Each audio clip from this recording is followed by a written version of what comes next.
Hello guys, today I want to show you how to join multiple videos into one just in a minute with Bandicoot software.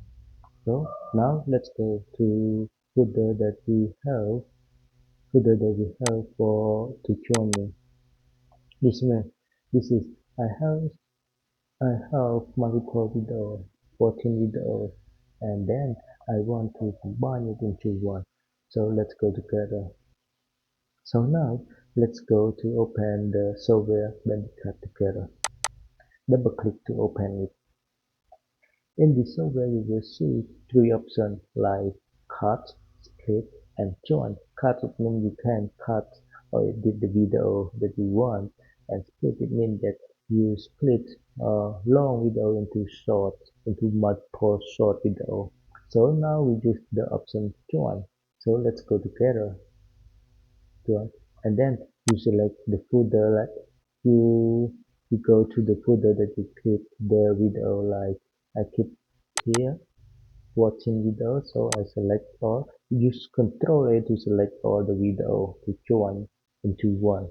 Click open, and then you see all this you will see all this video like here, this one, and this one like here into here.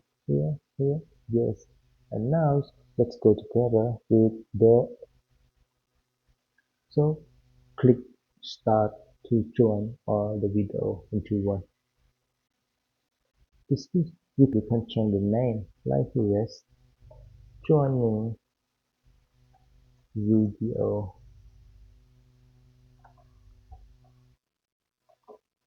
So in this one you can choose to keep the video that you join somewhere like, so I want to keep the video that I joined here in the video folder, keep it here, and then you can click on start. And so now we wait just a minute, maybe we wait just a minute, and now it's complete right now here. It's very fast, very fast. So you can click close and open the folder that you joined together. This one folder here. This is video joining. So now it's okay. This one like this here. Now it's successful. Thank you. See you guys.